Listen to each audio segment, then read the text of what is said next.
Forbes. I've David, been looking forward to this. have you? Yeah. Why is that? Why have you been looking forward to I've been this? looking forward to seeing your place. Yeah, the old barn. I've heard so much about it. Yeah. Has it met expectations or not? It's exceeded expectations. Really? It's impossible to feel a place without going there. Yeah. Photos, video. No Totally. offense to Graham, but Poor until you're Graham. in a place and an environment, it's really hard to get a feel for it. Totally. Yeah. Totally. I mean, we see it all the time with construction as well. It's like the other thing is when clients tell you something and like, I want it to look like this, is a whole nother story. Because you're trying to go into their mind and be like, yeah, I can create that for you. Do you think when they say that, do you think what they really mean is they want it to feel a certain way? Totally. Yeah. Which Yeah. is even harder. Yeah. It's a bit of a mind bender, right? Totally. Because Good. it's like you can relay an image to someone like, oh yeah, the mountains look good and, you know, a bit of snow on the top and I can see a couple of houses scattered along at night with the lights on, and everyone can create that image, right, in their head. But then I want it to feel like this. It's like, Whoa. Different. out the gate. So tell us the story about this place. This place? So it actually started about, how old am I? I'm like 21 and I was 17 when I bought it, just about to turn 18. So how long ago is that? That's 4 years. 4 years ago, I brought it, but a year before I brought it, we moved out to Darfield. The family's always been based out here, but driving into Darfield on the main street, you can actually see it. And I turned to Mum and I was like, I'm going to buy that place. And she's like, yeah, right here. We get it. And came down here on my bike and was like, who owns this? It was just this building that was about to fall down and shit hanging off it and bits falling off it. And there was no address on the front, nothing. And so I got in touch with the next door neighbour and was like, I need to know who owns this now. And she's like, Ruth and Nigel own it. Do you want their number? And I was like, yes, please. And so this is, keep in mind, this is 16-year-old Forbes. Right. And I called Ruth and I was like, Ruth, I want your place. And she's like, yeah, no, that's all good. Like, we're looking at selling it. I was like, right, so can I have a look through it? And she's like, yeah. So I come down with Mum and Dad because I was, just a wee bit young to know that whole process, and walked through it. And I was like, I love it. I just instantly just had that connection with like, this is going to be a cool project. And later on that day, I called her and I said, yeah, I want it, but how much do you want to sell it for? She's like, $225. And I was like, I can't. I'm 16, man. I can't. It's a bit different to a $5 pie. What were you expecting though? I was expecting that. Like, Right. It wasn't like, oh, that's too much. Like, land value alone is like, that's Right. probably what it's worth. Yeah. But it was a shock for a 16-year-old to be like, that's $225,000 that I did not have. And I said, oh, look, Ruth, sorry, I can't do it.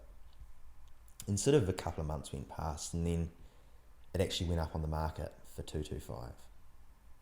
And I called Ruth and I said, look, I could do 200. She's like, look, that's 25 grand under. I'm not, like, it's already a deal. I can't do that. I was like, oh, then I can't buy it. And then another couple of months went past and it went up for 200,000. And she'd like taken the price down, 25 grand. And I called her, I said, I can do 150. And she's like, this is actually not how it works, Forbes. And I was like, I know, but Here we are. This is how I operate. So either you run with it or not. Yeah. And still said no. And then another couple of months went past and she dropped it down to, no, she didn't drop it down. And I said, look, I can do 180. And she's like, no. I'm like, no. I was like, okay, 182. She's like, no. And I was like, 185. And she's like, fine. She caved in. She caved in. And so it was that whole game of like, I'm happy to wait because I knew no one else was going to buy it because it just needed knocking down. Yeah. And so I was happy to play that long game. and save $45,000 or $40,000, you know, and it paid off, and then I got it.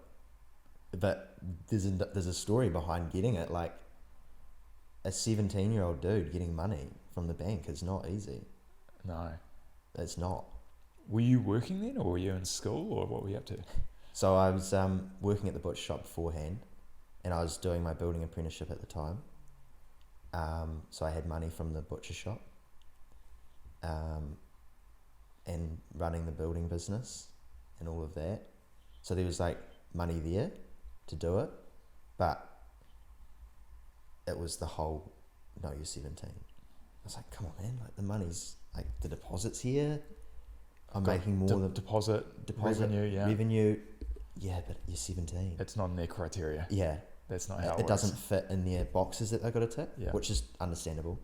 But it just meant that there was a good 2-week negotiation to get the money, and it meant moving. Well, we went into the bank, and I remember the bank manager was like, I'm sorry, folks, you're just going to have to give up on this. And I was like, no, I've been in a year negotiation with the lady. Like, I've got to get this place. He's like, look, I can't do it. I can't. And then I just remember walking out of the bank, and Mum and Dad were with me, and they're like, look, folks, I think you're going to have to pack it in. And it was actually on the corner, right, you know, where ANZ is and IHF. Yeah. It was on the corner there. Tram was going past. It was gutted. And I was like... Was it raining as well? No, it wasn't. It was actually... It was a good day. I was just setting the scene. Yeah. Almost. It should have been raining. It should have been raining. Should have been raining. And I was just like, no, this is not how it should work. Like, I want this place, so I've got to get it. And I remember one of my workers and good mates, Aaron, his uncle, is in finance. And I remember thinking, I reckon Stu could sort this out. And like, Mum and Dad were just like, no, mate, like, give it up. Just remember calling him. I was like, Stu, can we make this work? He's like, leave it with me. And then the next night, he's like, yep, we've got the money. It's with BNZ, but you've got to move all of your stuff over to BNZ. And I was like, it's like 20 years of business papers to move over, like right. Personal stuff to move over, which wasn't actually that bad in the grand scheme of things. And so we got the money, got the place, and then I remember standing outside like the first time with the keys to the gate, not the building because it wasn't locked. There's no lock on the door. I'm thinking, oh, that's cool that I got the place, but I've got no money to do it up. And it was just like, boom, reality. This is getting real. This is getting real. And that was how I got the place. Yeah. And then fast forward to present day, it's amazing space. Yeah. It's 90% done. Yeah, 90% done. A good couple of days with all the workers here, and it would be kicked out of the park. But I think we've talked about a lot is like the priorities thing. And like, it's one thing being able to put workers here, but you've got to pay them. Yeah. And that costs me money, which is fine. But I need to make money to live. Yeah. And this gets dropped below that. Like, okay, we've got clients work that we need to do, and I've got the boys to look after, they've got family they need to look after, so that's like number one priority. And then this falls below it. And then like all the other stuff. Yeah. Sort of, there's a list of priorities. Yeah, absolutely. Yeah. It's a unique space though. It is. It's how old? 100 years old. 100 years old. Yeah. And it used to be a barn? It used to be a Powerball building, so they used to store power poles and a bit of a workshop for servicing all of Melbourne. Wow. Methven. Yeah. Methven. Yeah. In Melbourne. Yeah. Amazing. Yeah. And did you say there was a connection with your family operating here as well? Yeah. When I was working away here in lockdown, the guy that owns the miniature museum just across the road came running over. He's like, oh, are you a Hewitt? And I was like, why? It depends. It depends. If you tell me, like, I could be a Hewitt. I was like, yeah, no, I'm a Hewitt. And he's like, well, you do know that your great-granddad actually worked in this. I was like, no way. Wow. And he's like, I've got the photo here. And I was like, show me. Sure enough, Les Hewitt standing out the front Wow.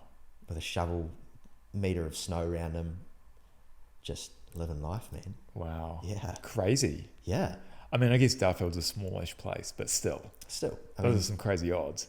totally. I mean, I was very lucky because Granddad sort of built Darfield, and so the Hewitts were quite well known. Yeah. So I think it was quite an easy match for him. But yeah, crazy. Do you believe everything happens for a reason like that? Yeah, definitely. Yeah.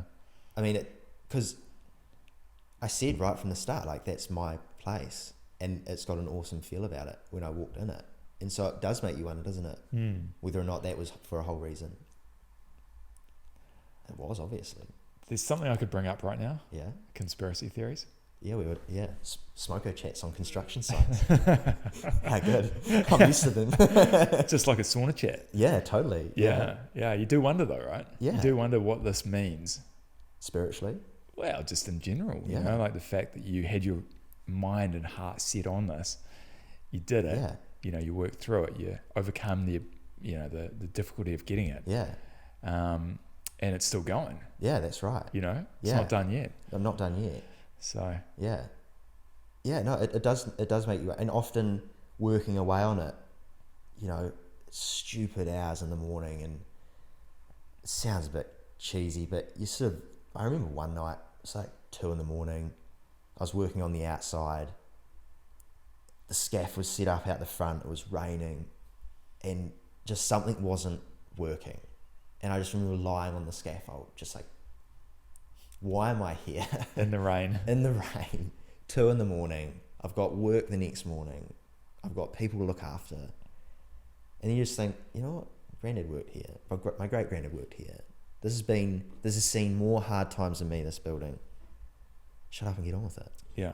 And so it did put it in perspective of like, this building's been here longer than you and it's still standing, so then why are you about to cry on the scaffold?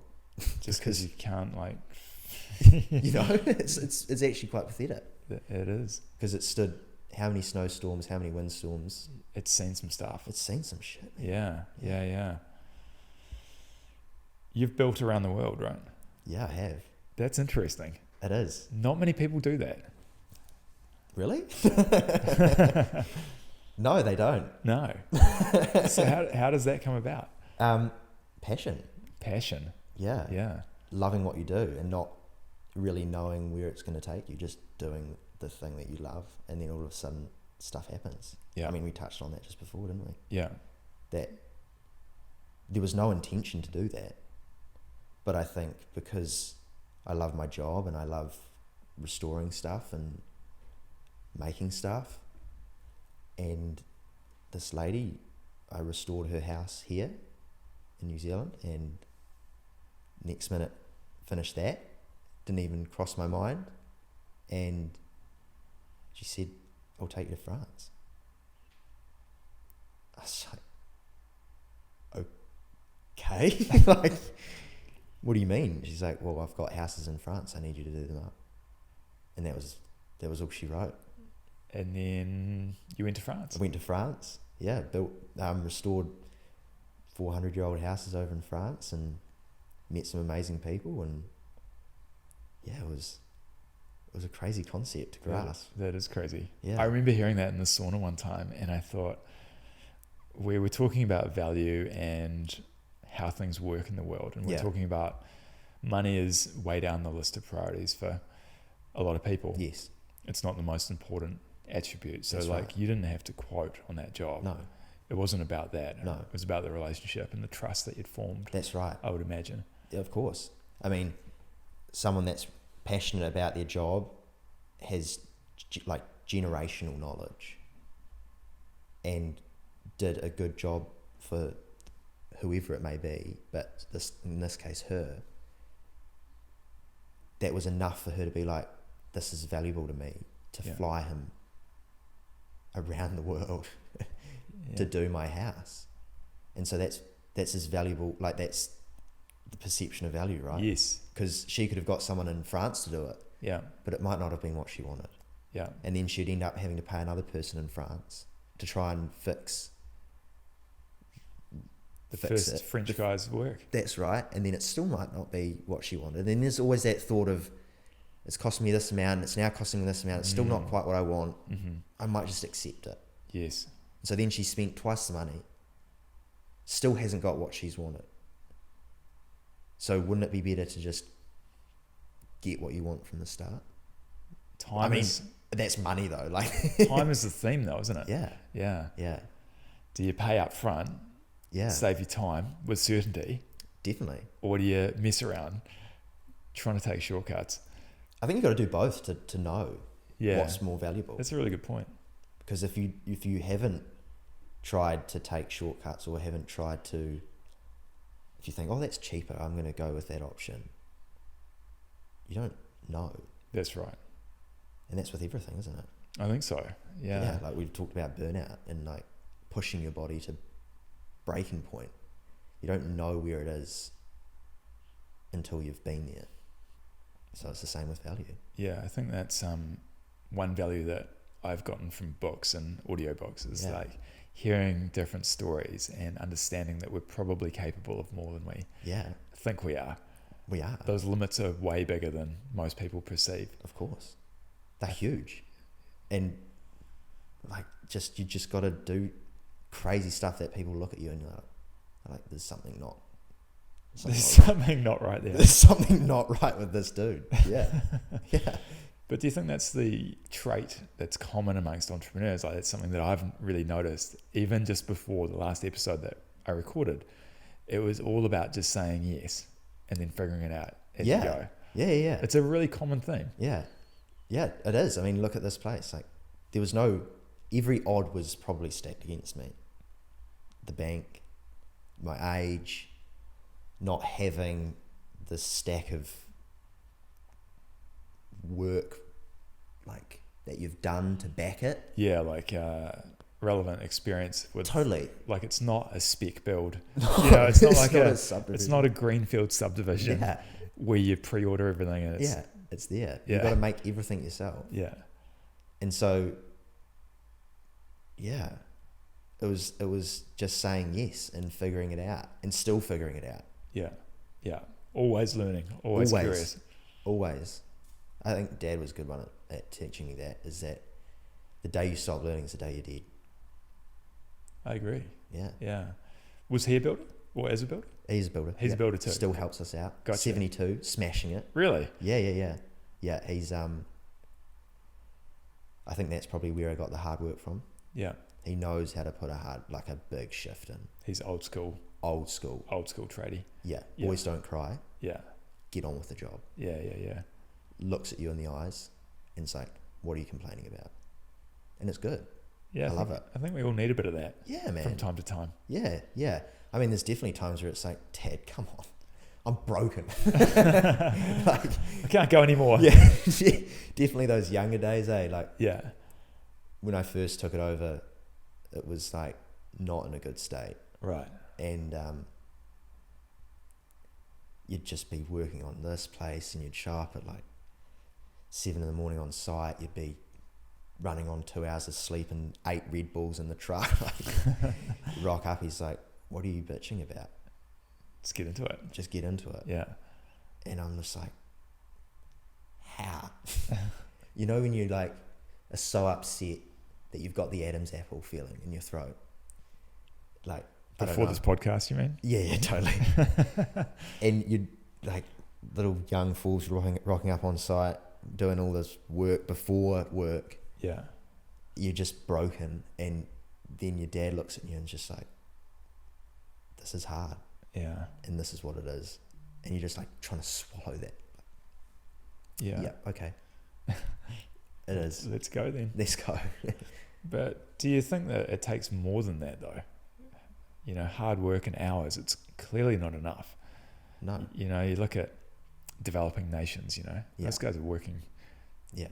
They're working hard, right? Yeah, totally. So it takes more than that, right? Yeah, definitely. Yeah. Or it takes passion. I guess it's part passion, part curiosity. Yeah. Part intelligence. I don't know. Yeah, I don't know about the intelligence. I didn't have much of that when I left school. Yeah, but you are right. Yeah. You need passion. It's a combination. It's a combination. Yeah. Yeah. My biggest one's passion, though. Yeah. I refer back to that all the time. It's like, well, you're passionate about this, so get on with it. Yeah. Do it. I don't know if you want to mention this, but remember we were talking the other day, you were going through a phase and you were like looking at that guy that knew he was in business as well. Yeah. And you paid him to hang out with him, basically? Yes. Yeah. Yeah. Tell us about that. Was that a pivotal moment? A huge pivotal moment. I mean, there was a lot that was going wrong. Way too much.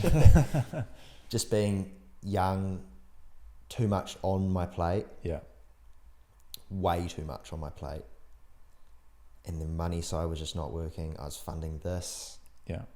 I was paying boys. It was a huge sort of thing that I was going through, and I just remember thinking, right, I need to fix this because this is not good.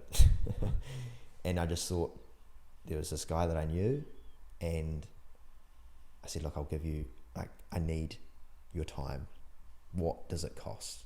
I need to spend a day with you. What does it cost? He said, look, man, I'm busy. I can't do this. Like, this is not my jam. Like, yeah. I'm a builder, man. Right. He's like, yeah, no, I get that, but I need this. He's like, look, $1,000 for a day. Just throw out a number that's like... Yeah, just like sort of a fuck off one. Yeah. Like, I don't really want to do this. Yeah. But... I was like, done. What's your account? And transferred him, flew up there, spent a day with him, and that problem was solved. So that $1,000 that I could have been spending weekly on those issues that were costing me $1,000 yeah, was stopped with $1,000 in a day. Was there anything in particular that you got out of that? Was it a specific set of tactics? Was it the way that he spoke to people? Was it the way that he spoke, yeah, and the way that he dealt with issues firsthand. Right. Didn't mess around. Didn't Didn't procrastinate. Yeah. No, you can't. Right. You can't. It costs money to procrastinate. Right. So you got to the end of the day and you were like, holy shit, that was the best $1,000 I've ever spent. Oh man. Yeah. And I've brought some pretty cool shit. But that was just priceless. Yeah, right. Like, it was just the thing that it was is like, for me, was sending the invoices, and you'd get to the end of the week and you'd be like, oh my God, I've had a huge week, especially being on the tools, still being on the tools, and still am on the tools, and there's other people that are doing the bookwork side of it now, but you know, you'd get to the end of the week, you need to send an invoice, you'd have no information there. Right. And you're like, I'm just gambling.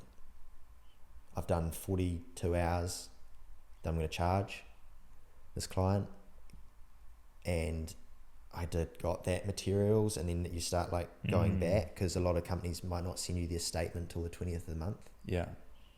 But I need the money before the 20th of the month. Exactly. So I don't know what I'm charging. Like, did I get 8 sticks of 4x2, or like, who knows? Who knows? And like, looking back, it's such a simple task to handle, but but then, when you're in it, like when you're in the weeds, like it's not funny. No.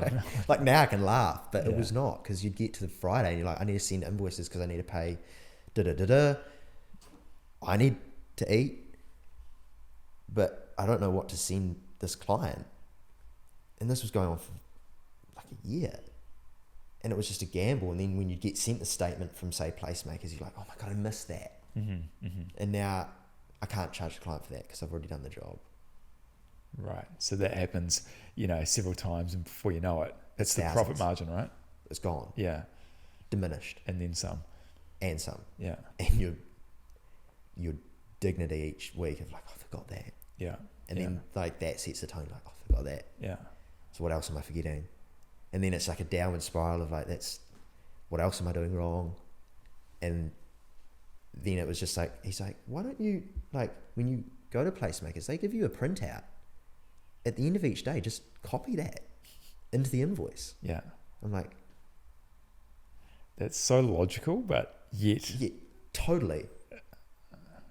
I was just like, no. And he's like, yeah. It's that easy. It's that easy. And I'm like, shit, man. Cool.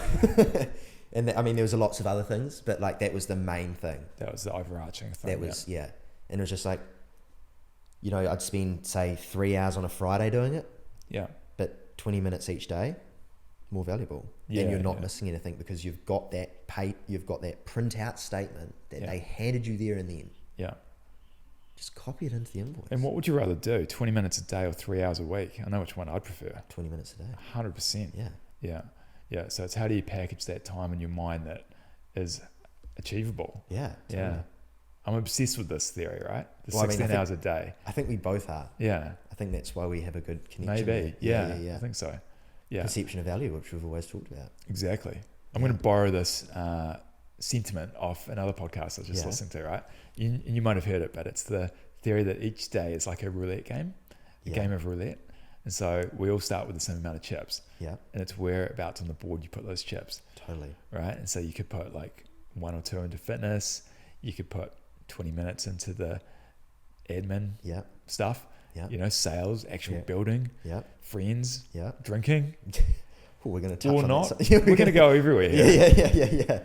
But each of those different investments, we'll call them, pays a different dividend. Some it's a negative, some it's a break even, and some it's a 36-to-1 return. That's exactly right. It sounds like that one day that you spend, you put your chips, not all your chips, but all the chips for that day. Yeah. And it just jackpotted. Massively. Yeah. Like, just the way he laid stuff in his diary, the way he talked to people. Yeah. And I mean, he wasn't at that stage of like copying those paper statements in to his invoicing system. Someone else was doing that. But it was just such a, I felt like an idiot when he said it. I was like, but that's why I'm here though, right? That's the point. Yeah. Would you say he was, like how many steps ahead would you say he was from you? Like, you know what I mean? Yes. Right? So he wasn't like... Hundreds. He was, So he was running a big operation. Huge. Yeah, okay, gotcha. Yeah, huge. Right. We were talking recently about a hire that you made. So you're administration person? Yes. Well, no, we were actually talking about Simon. So he's the man that was on the job with 47 staff. Okay, gotcha. Yeah. So, he came over and we had a chat and the passion sold it to him. And he was just all in. And then the first day on site, I just remember rocking up and just things had changed, things had moved around. It was like, this is it. This is happening. This is good. Like everything was set up right. Like, I mean, I'm pretty particular about how things are set up. Yeah. I mean, you've seen how organized like my tools are. But just obviously being on substantial sites with 47 carpenters under your name. Yeah. Shit's got to be sorted. Yeah. Yeah. It's a different standard. Yeah. Like, because if one guy trips up. Yeah. The site's shut. It's almost that 10x theory, which is that to double your business, you could probably figure it out with similar processes, but to 10x it, you got to get creative. You've got to come up with systems. You've got to do things differently. Totally. Yeah. And so that was it, really. Yeah. It was like, if this is going to grow in the right way. Yeah. Because I mean, it sounds a bit blah blah, but it's quite easy to scale a business, but if it goes tits up, it's not easy to downscale. Because you've got people that have jobs, families. Yeah, kids. It's tough to downscale. Yeah, I've seen it before, and it's not nice. Yeah, I've been there. It's not fun. It's not. No, it's really not fun. I mean, it's like this sitting here, and it's like, look, mate, I'm sorry. I know. And you got to look them in the eye and be like, this is over. No, it sucks big time. Like, sucks, man. Yeah. And so we can all be jump in, grow the business, make it big, maybe make more money, maybe not. But if it goes downhill, it's downhill quickly. And so that's why I was like, took us a good like couple of years to try and find this one person that was like right. And that was him. Yeah, right. Just changed it. Changed the game. Changed the game. And was that a big hire at the time? Was that like a stretch to get someone of that caliber, or? Not probably now, but my PA and office manager, Molly, that was huge at the time. It was like, this is a lot of money. And it's a non-billable Correct. resource. It's an overhead. Yeah, it's an overhead. That's the word I'm looking for. Yeah. Shit. And it was like,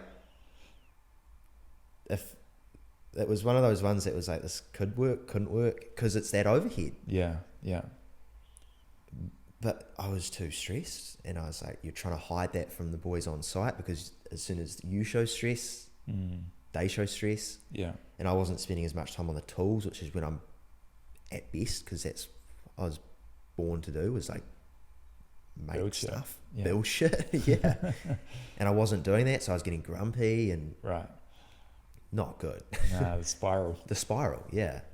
And it was just like, no, this actually has to happen. Yeah.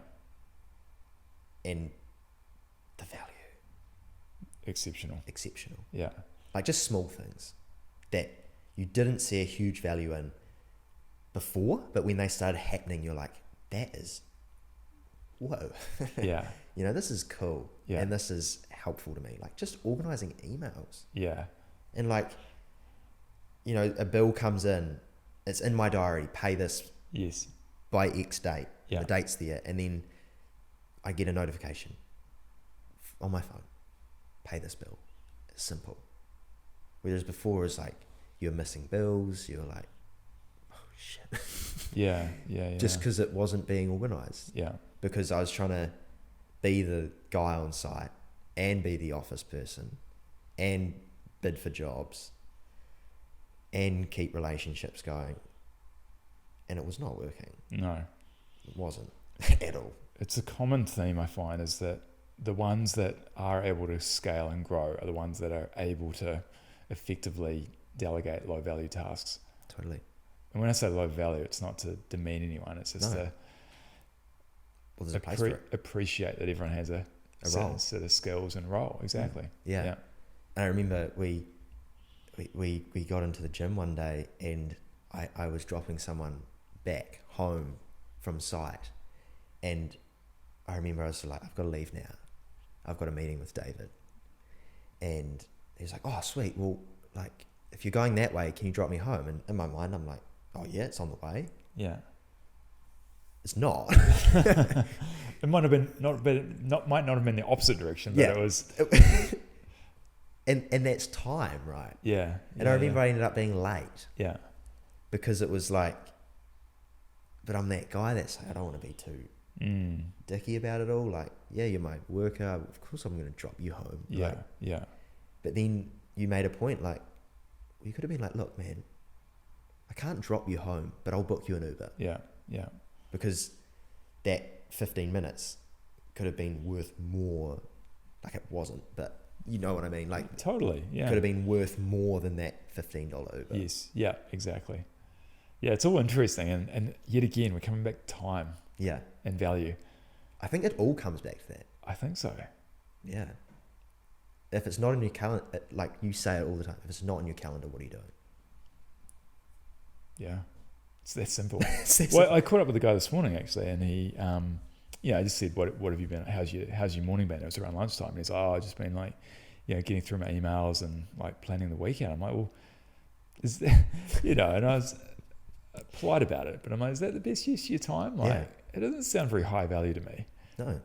And he's like, nah, probably not. I'm like, well, are you going to keep on doing this? Like, I'm trying to sell coaching, but ultimately I just don't like seeing people floundering and doing shit that they're, A, not enjoying, and B, just not really making the most of their value. Yeah. Right? Like, this guy's a good designer, but like, don't fuck with the emails.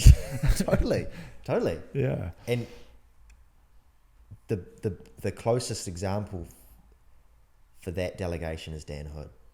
Yeah. Yeah. 100 million%. Yeah. That name really stands out. Yeah. I mean, look at that. Yeah. Yeah. Yeah. That's phenomenal, exceptional. right? That is exceptional. That's an outlier type situation, isn't it? That, like, doesn't even need to show up. Like, he's doing his own, like, he can do, like, that's how he's growing it. delegation. Yeah, that's full intentional use of time, right? That's right. And resourcing. That's the word I'm looking for. But valuable skill to learn. Yeah, and just even the way that he prioritizes that office space, like that's set up for creativity and for work and for growing a business. Like that's a conscious investment. Totally. And I think there's a lot to learn from that. Yeah, of course. Massively. Yeah. I've been lucky enough to be around a few people. I mean, not to that extent, but that are very good with those sorts of things, like being involved with that Cactus crew. Yes. Seeing the management side of that. I mean, there's 150 machinists in there. Wow. Graham's seen it. Yeah. Not easy. No. You're standing up in the management room and you're looking down at these rows and rows and rows of machines. Yeah. Wow. Manage that?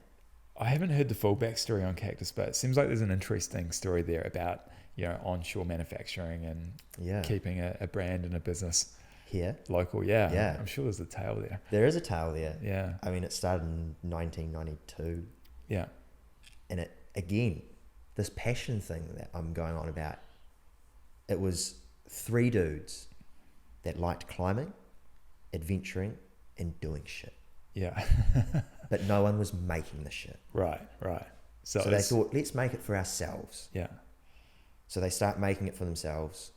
And then you meet climbers along the way and adventurers and people smoking dope out the back of their van and hippie stuff, you know. And synonymous. Yeah. And, oh man, that's a cool climbing bag you've got there. Look, I'll make you one. And it just grew. And it was because they were passionate about adventuring and outdoor clothing. And that was the bottom line. And it just, the passion beat it all. Because they were doing it because they liked doing it, not because they had to do it. And it just grew and grew and grew to now they make uniforms for the police. Wow. And the fire brigade. Yeah. And the right. army, the Australian, like the all these. Like, yeah. Yeah. So they've stuck in there.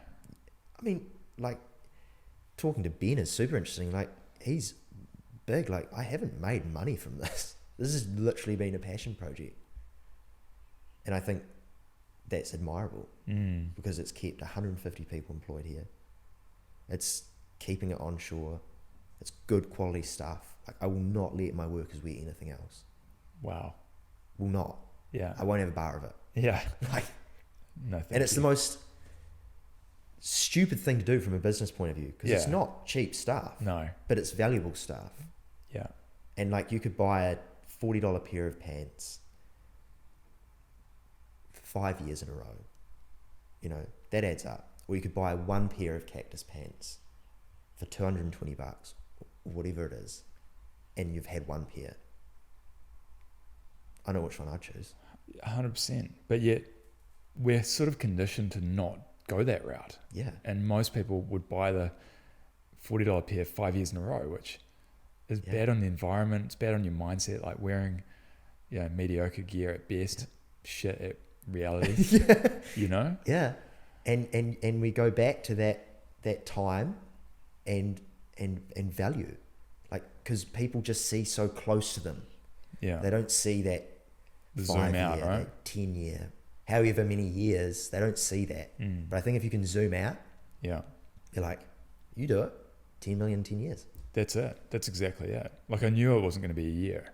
Like I knew it wasn't going to take a year to get there or even a year to create anything of substance.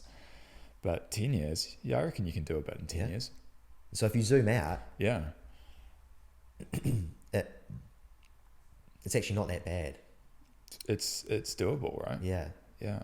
I mean, that's why running's such a good example of that. Like, I mean, well, actually, running is an opposite to that, I think, because you need to zoom in and focus on the next step. Because if you zoomed out and looked at the overall mileage, it's bad example, Forbes. Yeah, bad example. That sucks. I see where you're going, but though. Yeah. You know what I mean? Like it's I guess by comparison though, you could be a non-runner Yes. at day one of year 10 on a 10-year thing. You could Yes. start running on day Right, one. yeah. And then by the end of 10 years, you might have ran 50,000 Ks Yes. and you might be running a 3-hour marathon. That's right. So that would be the way to look at it. Yeah, no, that you, but yeah, the you one saved me there. got you. Yeah, thanks, man. But the one step though, that's Yeah. that's a good point too. Yeah. No, that's actually spun me off a bit because this place was zoom out, but then to zooming it out and being like, okay, this is going to take me 5 years, but then that was quite overwhelming. So then you had to zoom back in again and be like, let's just get this one task done. Yeah. So I think what I'm saying is maybe it's a mixture of both. It is a mixture of both. Yeah. You maybe need to zoom out at the first and be like, wow, this is 5 years. Yeah. And then zoom back in and then continue with the tasks. Yeah. Have you followed much of Gary V's stuff? Gary Vaynerchuk? Yeah, a little bit. So he's got a theory or a thing like clouds and dirt. Have you heard him talk about that? I haven't explained. It's so good. It's just the essence of exactly what we're talking about. So Yeah. like, you've got to have one foot in the dirt. Like you've got to be doing the work, the day to day, the small things. Yeah. But then the clouds is like the dream, the Yeah. vision, Totally. the fun, like Yeah. you know, the ideal vision. And so I think it's really easy to get bogged up in the dirt. Yeah. And so just recently I spent like a couple of hours on a morning, like a Saturday morning, just like dreaming, you know, just like thinking about what do I want to be doing, you know, like what do I want my life to look like? What is important? What's not? And it was so refreshing because I'm so like easy or quick to get into that frantic, like, oh, I got to be selling more shit, or I've got to worry about fucking emails or whatever, right? Yeah. And it's really easy to get just caught in that loop. Yeah. Whereas the permission to dream, like, Yeah. I'm not going to worry about the how, I'm just Yeah. going to think about the what. Yeah. And it was so like good. Yeah. Yeah, 2 hours out of however many hours in a week. Yeah. So good. Yeah. Yeah. I saw this snippet of a podcast with a comedian. Can't remember his name. Him and Casey Neistat do a bit of work together. Oh yeah. And he's a comedian, and like he touches on, you know, when he talks to other comedians, they're like, look, I just want to make a living, and he looks at them and goes, that's all you ever make. Yeah. Right. If you're just going to make a living, like, dream big, man. Yeah. Dream big, because if you're ever only just going to make a living off it, then that's all you ever do. Because realistically, if you're just making a living off something, is that all you want? Yeah. Yeah. Because living at the moment is like pretty hard, right? Yeah, and it's just going to keep getting harder. Yeah. So why would you want that? It's a bit like the analogy of if you're on a road, like a straight road, and you're driving fast and you see like a power pole. Yeah. And you accidentally like pay attention to it. Yeah. And you weren't even thinking about crashing. But, Totally. But because you're fixated on it. Yeah. So it's a bit like that. And the environment thing. Yeah. Like that's it. That's the environment thing, is because you might not be wanting to crash into the power pole, but you're veering to it. That's where the attention is. That's where the attention is. And, Yeah. and I think it's the same with people. Like we were saying about beers before. Even the beers. Yeah. It's such a visceral example. Yeah. You know, so despite knowing this shit, we're still Happy to have a beer. we're still vulnerable. Shout out to Graham for reining us back in. Yeah. And by yeah. reining us back in, all he did was say, "No, I don't drink." And I then, don't drink. And then we're like, well, fuck, Graham knows. Graham knows. Follow Graham. Yeah. Yeah. So funny. Yeah. What's next? I asked you to prepare one thing for this. Yeah. Did you do your homework or? I did. Oh. Well, I've actually always known it. Oh, okay. So the one question was, what's your equivalent to the 10 million in 10 years? So what I get from that is, where do I see myself in 10 years? Maybe. Yeah, like what's your dream? What's what's your thing that you're heading towards, like that? The biggest thing would be goal. the biggest thing would be accumulating as much knowledge as I can, which I feel like I have a reasonable amount considering that generational carpentry. Yeah. But then having that knowledge is no good until you can't, like, you need to be able to pass it on. And so in 10 years, I just want to be able to offer as much value to people that either want to be the same as me or better than me, like offering them that value of like, well, this is how you do it. Like in a employee kind of sense, or like a school, or some content, just content and helping workers like just get what they want, because it's all good accumulating knowledge, but you got to be able to pass it on. 100%. And so I'd love to be able to do that, pass the knowledge on. Yeah. And I mean, there's lots of other goals in 10 years, but that would be the main one, is just being able to offer value to people. There's something about that, right? And I don't know if it's a human intrinsic type thing that we're programmed to all have, but there's something really satisfying about that, isn't it? Yeah. And I've seen snippets of it in myself with having a couple of apprentices under me. It's like, you know, that you see them scratching their head at tasks that you've done hundreds of times, and you see them struggling, scratching their head, and you're like, look, mate, if you do it like this, or how do you reckon we can tackle this?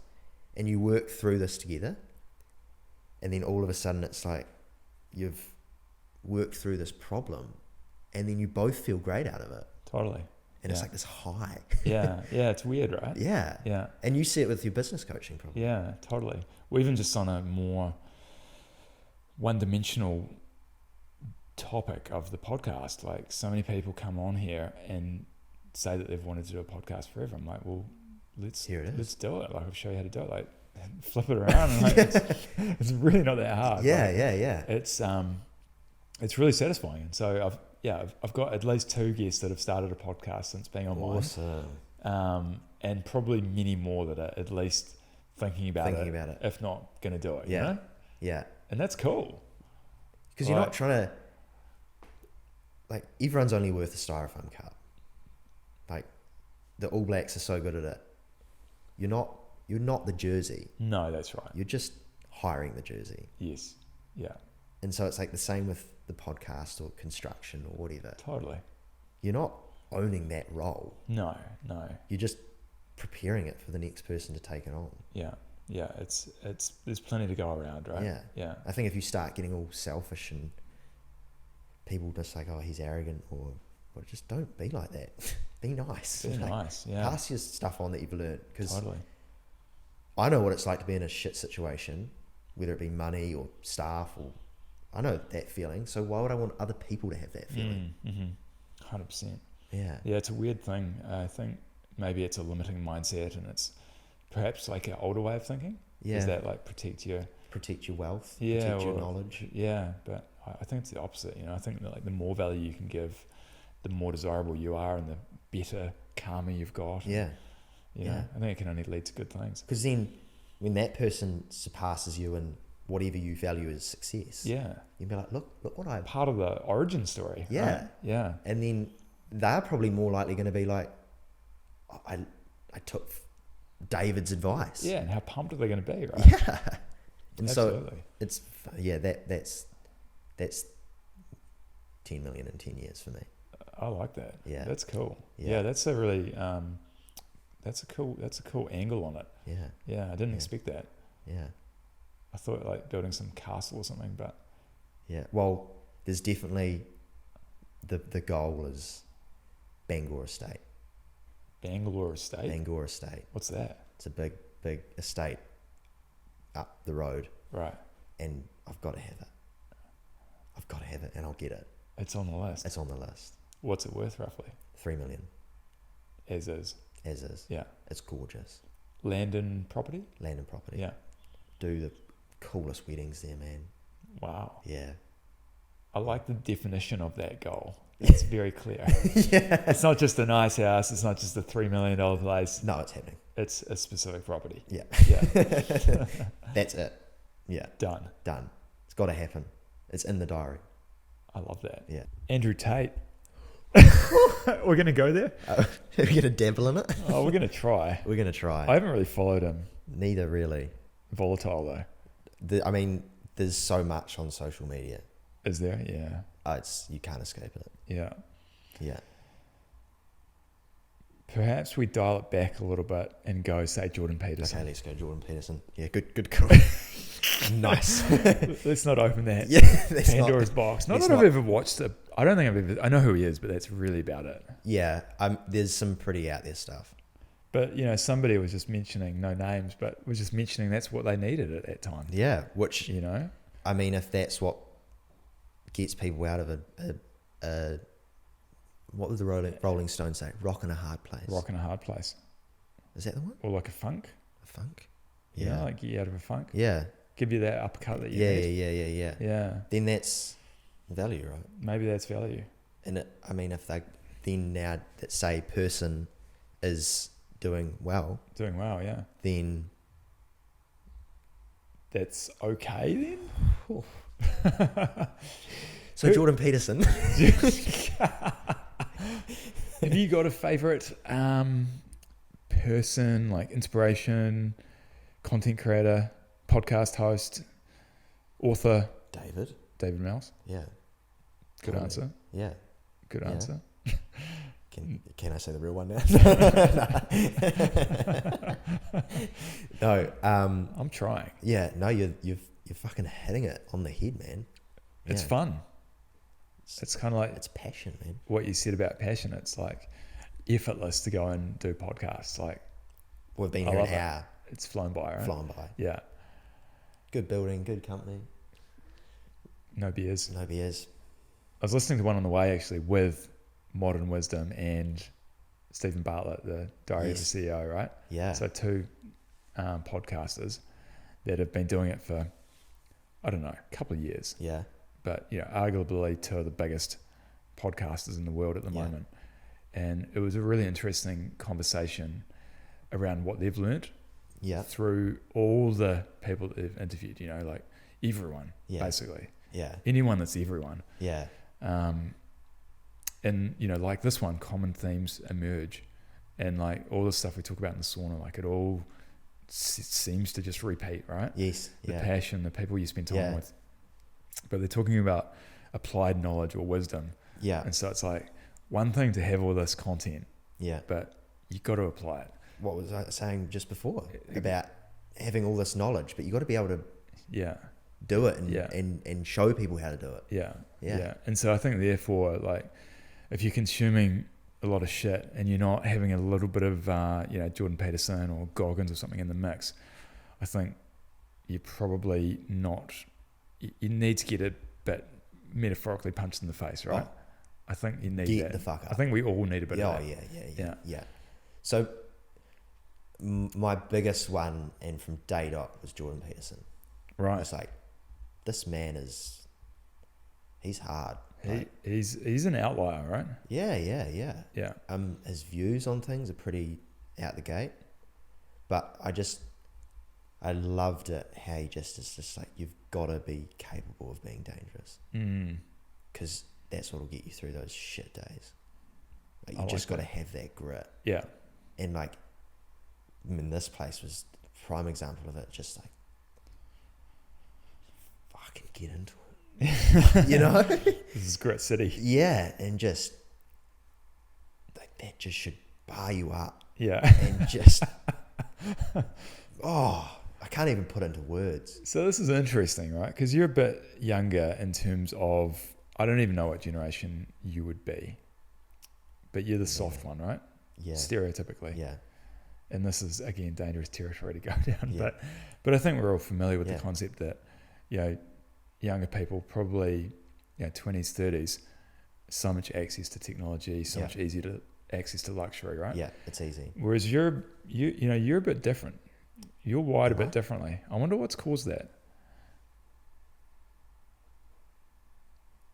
Because no one likes boring people. True. Fear. Do something. And make it fucking good. Have you always been like this? Yeah. Yeah. Like, man, if I wasn't in the principal's office once a week, I was doing something wrong. Really? And it wasn't bullying, it wasn't nothing like that, but it was like... questioning stuff. Yeah, I remember the 5th day in a row of doing similes and metaphors. Is that an English something? something? I looked at the teacher. I was like, I'm not fucking doing this. This is ridiculous. And she's like, but you have to. I'm like, no, I'm actually not going to do this. Yeah. This is crazy. This is crazy. Yeah. And she's like, but everyone else is. I was like, cool. No, not here for it. Yeah. And I just wasn't having a bar of it. And so there was lots of moments like that, like English, maths, and Yeah. fucking weird shit. And I was just like, nah, man, you're all fooled. Something's not right. No. Yeah. That's the way that school kind of tends to work, though, doesn't it? Yeah. It tends to condition people to go into roles and to be, well behaved, and to put your hand up, and to, like, I don't know. I mean, I'm no expert, but it seems that it's really catering towards a certain type of outcome. Yeah. That's totally. maybe not for everyone. That's right. Right? I wasn't having a bar of it. No. So how old were you when you left school? 15. 15, yeah. 20 days before my 16th birthday. Yeah, right. Couldn't wait. Yeah. I actually got asked to leave. Right. Yeah. So spent most of my years in Rudolf Steiner School, which again was an outlier school. Totally. Lots of value came from that. Yeah. Definitely making. Like, had a very good woodworking teacher that was just like, look, just let him do his thing. Like, He's all right. he's all right. Yeah. So I spent all my time in the woodwork room. It was happy as Larry. Sort of managed to find my groove there. Yeah. And then as we moved out to here, I thought, I'll dabble in the public system, state school sort of thing, and went to Darfield High for a term, and they asked it'll be right. They asked for me to leave, and it was yeah, man. There's the train. There's the train. Which one is it? Transalpine. Is it Transalpine? I think so. Yeah, man. See, I'd normally be up at the window. That's like you say, you can't resist watching it. You can't resist looking at it. Value, man. Value. Yeah. See, you get a show. That's good. Yeah.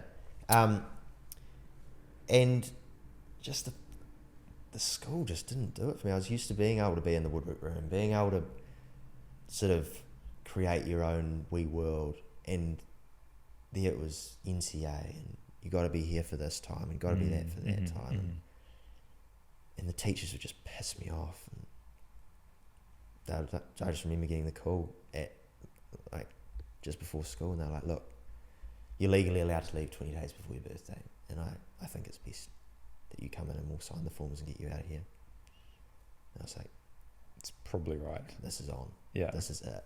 Yeah. And I remember the long walk back home up Bangor Road. Right. Just fucking hyped. Hyped. I was like, this is on. This is the best thing ever. This is the best thing ever. Yeah. And never looked back since. Yeah, right. So tell me about the experience at Steiner. Was that from what age were you there? Since I can remember. Oh, so from like so nursery group. preschool. Oh, really? Yeah. Wow, yeah. So it goes preschool, high school. Yeah. Yeah. And very valuable school. Interesting views. Totally different. Rudolf Steiner, the man himself, was an architect. Yeah. Lived by a train track. Oh. Got a good couple of books out. Very interesting books. Yeah, right. About how the structures we live in is how we determine our life. Which is very interesting. Like, rooms can't be just plain square rooms. They've got to have details in them. They've got to have structures in them. They've got to have windows facing certain ways to let light shine on things a certain way. So almost like feng shui elements. Totally. Yeah, right. Like his school in Germany is like the windows shine down stairwells and like through columns, and it just intentional. And the school in Christ, I don't know if you've seen photos of it. I've been there, yeah. You've been there, yeah. Not a square room. Yeah. Not one square room. Yeah, no, it's totally different. We weren't allowed to have square corners on our paper. You had to round them off. Wow. Yeah. And so what, was there anything that made your parents put you there? Well, Mum studied Montessori. Right. She was a teacher. And I think she was always for that alternative learning style. Dad's just hard as fuck. Well, that's what made me ask, because Steiner's pretty alternative. Yeah. It's not exactly the traditional, Yeah. you know. Well, Dad is interesting because he is pretty alternative, but he's still got that element of like The hardcore. Yeah. And it's good. It's a really good balance between mum and dad. Yeah, nice. If I hadn't have had them as parents, it would have been a pretty shit, because they were so accepting of what I wanted to do. But yes, I think mum just really liked the idea of that you're in one school your whole life, and like you're with those friends. Like Callum, who works for me now, one of the closest mates, I was in preschool with him. Wow. Nursery group. Wow. Continuity. Like that's out the gate. Yeah. And then did nursery group, preschool, lower school, some of upper school, and then I left, and then he continued a bit. But yeah, man. Interesting. Yeah. So you left school, and then did you go straight to the butcher shop? No, I started at the butcher shop around 12, 11. So very young. Wow. So I was still at school. Yeah. So I'd either be after school or before school, down at the butcher shop working. And that's just what gave me the taste for doing cool stuff. Yeah, right. It's like, hang on, everyone's in school doing theoretical stuff. Yeah. Yeah. Get out there and do something. And Yeah. had the coolest boss there. Owe a lot of what I know to him about stuff. Just, he was a real get up, do it, don't fuck around. Taught me a lot about like money. Right. And like it's good to spend some, give some, and save some. I like that. Like the first paycheck I ever got, he's like, go spend it. I was like, fucking easy, mate. Say no more, I'll do it. Yeah. Went and spent it all, and then the Monday came around and he was like, so how did you feel about spending all that? I was like, oh, you know, I'm poor now. He's like, yeah, exactly. And then the next week came around and he was like, look, go save it all. I was like, I'm not fucking doing that. Like, this is not fun. And then saved it all, and then the next week came around, he's like, right, now go give it to charity. Go give all of your pay to charity. Wow. I was like, I am not doing that. He's like, go do it. Yeah. And then I did it, and then at the end of it, he goes, now what did you learn from all that? And I was like, I don't know. You know, classic like young dude answer. Yeah. He's like, it's really valuable to spend some, to save some, and to give some. Wow. Man, that's a valuable lesson. That was 13, man. And it might not have sunk in at the time, No. but I'm sure that's Now stuck it's well. Yeah. really valuable. Yeah. Yeah. And worked at the butcher shop right up until I was 18. And that's what funded the building business and this place. Right. Yeah. It was grind, man. Was it gross? The butcher shop? Yeah. Like in gory, I mean? Yeah, I Or mean, did you get used little to that? 13-year-old Forbes did have a bit of a sore stomach for the first week working there. Yeah. But again, it was just like, just get on Just with do it. Yeah. Yeah. It's dead. It's not going to bite you, man. Just disconnect from Just disconnect from it. Yeah. And I remember him saying, like, he asked me after the first week, how you finding it, sort of thing. And I was like, oh, it's a bit, how you going? And he's like, wait till you're in the home kill industry. And I was like, why? He's like, because they're people's pets, man. Yeah, right. And you just got to be emotionless. And it's not a nice game, that home kill stuff. No. But yeah, that was a good perspective for him to put it to me. Like, at least you're not in the home kill industry. As in, it could always be worse. Yeah. Yeah. With everything. But yet, if you're eating that product, you know, I feel like you almost do owe it to yourself to understand a bit more about the process. That's right. And I've been in actually a very interesting situation where we did a lot of work in the Chatham Islands, which is a tiny wee island, right parallel with Timaru. They've got nothing on that island. We've got everything here, and we think we're happy as Larry. They've got nothing. It's all shipped on there. It's all flowing there. Yeah. And I remember I was playing football at the time, and all the boys in the football team were like, tell me how, like, send photos and videos of what you're doing. Like, I'm really interested. And so I thought, yeah, all right, I'll do that. And we went out pig hunting, and I sent a video of us getting a pig. The club president was involved. the whole team was involved, and I had a match ban. I was like, yeah, but that's where your food comes from. Everyone here is eating it, and you're not happy to accept where it comes from. Mm-hmm. It was like no, this is inappropriate for us. It was like, how do you think your pork sausages get on your table? Yeah. Yeah, it's not magic. It's not magic. No. Yeah, that was a real shock to me. Like, maybe people aren't who they say they are. Yeah, and I mean, maybe this is just a metaphor for what we've been talking about, right? Yeah. It's like, things don't just magically happen, right? No. It's not like you just get a business and it's like no discomfort or difficulty, right? Yeah. It's like we had to walk yeah. with dogs and shit on our backs and to get that pig so that no one died. Because if you don't get that pig, you're not eating. Yeah. How far is the Chatham Islands by aircraft? 2 hours 45.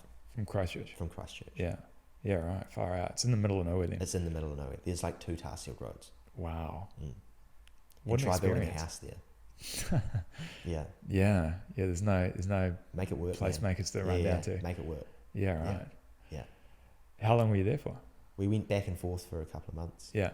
Just go over there for a couple of months, fly back and forth. What an amazing experience to have on your mental resume. Yeah. Because it's like, it's adding up those skills of like, what can you do? And if I'm going to pay you money, can you do it? Sort of thing. And that was a really valuable one to have on that resume, because it was like, oh, can you do that? I'm like, well, I did it in the Chatham Islands with nothing. Yeah. So I can do it here. Makes construction here look that's easy. Pretty easy when you've got access to labour, tools, materials. That's exactly right. Yeah. France was another prime example. Yeah. It's hard enough building a house or restoring a house in a country you know. Try doing it in a country you can't even speak their fucking language. You're looking there with like subcontractors around you.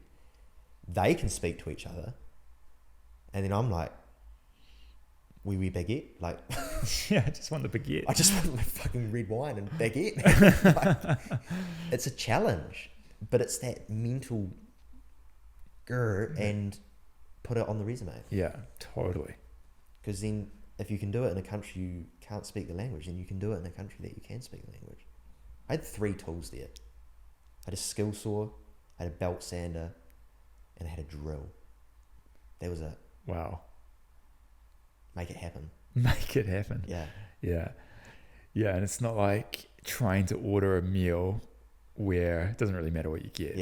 Construction, you sort of need specific items, right? Yeah. And you're walking into these hardware shops and you're like, fuck. Where do I start? You learn the money side of it, like different currency and everything. Oh yeah, that's expensive. And then you double it and you're like, whoa, that is expensive. You know? That is crazy. Yeah, so it was a huge thing to put on the resume. Yeah. Wow. Yeah. Interesting. It was very interesting.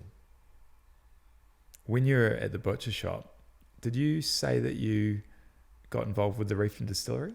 Yes. Yeah, that's cool. I remember that from one of our earlier sauna chats. Yeah. That's a cool story, right? It's a cool story. Yeah. Patsy, the owner, came in. Yeah. She's like, oh, I'm like thinking of opening up a distillery. And all us butcher boys looked at each other and went, well, do you need investors? She's like, yeah. And then we're like, cool, let's do it. And all of us put a whole heap of money in and did it, and the rest is history. Wow. And it's an awesome company. It's very cool, isn't it? Awesome company. I don't know them super well, but I know of the brand, and I've been to the tasting room, and being from the coast, I love it naturally. Stumbled out of the tasting room. Oh, that was some good gin. Oh yeah, no, I literally did that one day. Yeah. And thankfully I wasn't driving, but I did have to get back down to Greymouth an hour away, right? Yeah.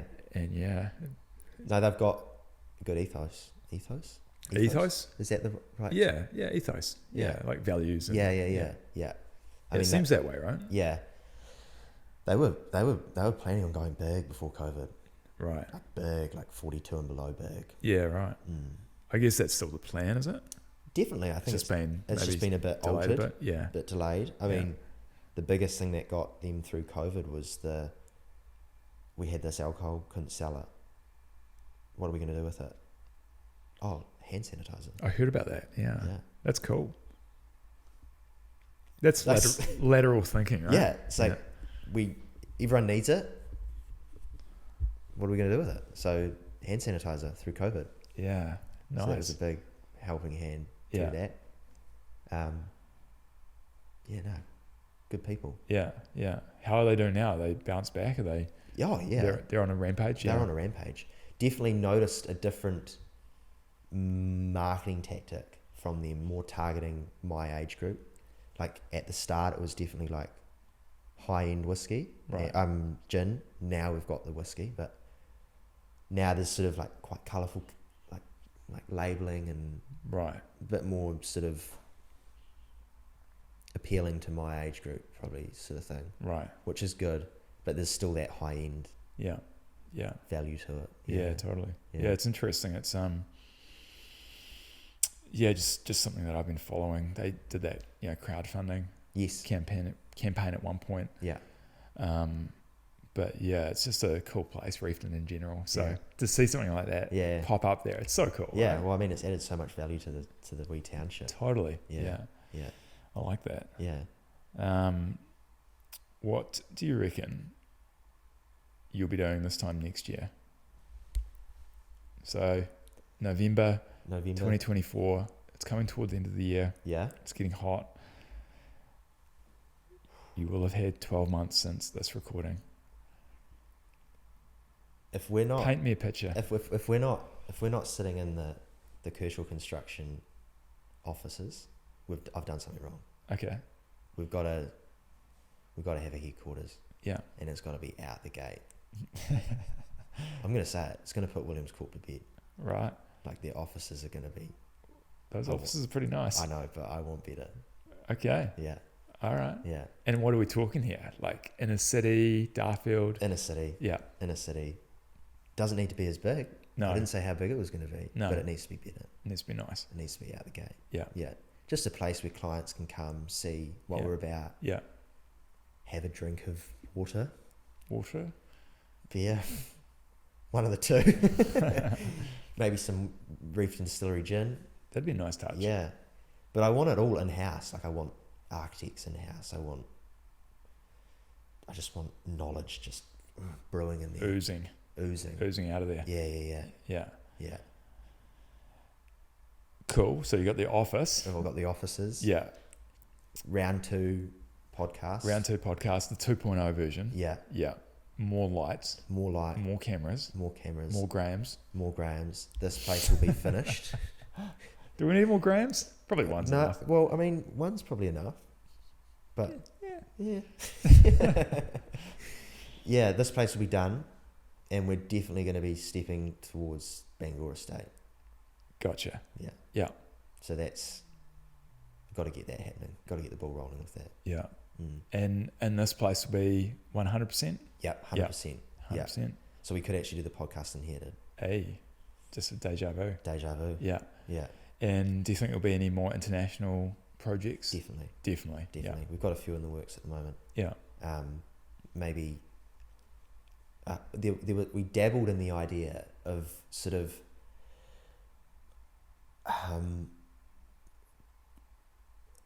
working through our summer here and shutting the business over our deep winter here. So sort of flipping it a bit. Still happy to dive into that option, because then a lot of people normally need things done through the Christmas break. We do work for like Cherry's Daycare Centre. Well, that's their time off, so it's perfect because there's no kids, there's no parents, there's no teachers. Right. Really good time to do maintenance on the place. Yeah. So we got lots of summer work through that, but it's our time off, you see. We don't want to miss our summer, and so it's like, well, maybe if we had a summer in Europe, we'd be happy to work through that time. Yeah, totally. So yeah, I'd like to go down that route. Yeah. Yeah. So a few options that are on the table. Yeah. And I think they'll evolve. Yeah. There's lots going on up in this thing, but it's like one thing at a time, you know. Yeah, totally. Just work through it all. Yeah. Yeah. Now is a good time to reflect though, and to think about the next year, right? Yeah. So it's quite a good time on this podcast. Yeah. I mean, coming up this time last year, talking about reflection, we had 16 guys here. There was no jib on the walls, nothing. Wow. And we had an end of year party to get it finished. Yeah, right. Yeah. That is the cool thing about construction in my mind. Yeah. Is that you can go from building site, shell, you know, nothing to like a space. Like it is pretty cool, right? Oh yeah. Yeah. It's awesome. Yeah. Yeah. It's especially when it's something a bit different, you know, when it is a heritage restoration or it's got some kind of character or extremely high end or something going on, right? And a lot of the time with that high end stuff or the historical stuff, for like sometimes years you see nothing and then boom, that last 10-20%. Just you're like, this is out the gate, and you're like, oh my god, if only you just saw it. Like with this place, it's like, if only you saw what it was like before. Yeah. It was tin and wood. Yeah. It's a house now. And it's hard to comprehend that. It's so hard. Yeah.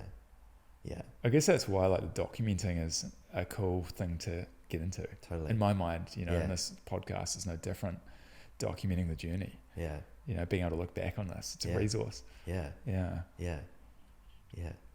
I wonder, a bit of a tangent, but not sort of too far off the track, you know, like with the gym and their premium offering, how at least the people I've spoken to, typically the uptake hasn't really been there. Yes. And because it is just a vision at the moment. Yeah, that's right.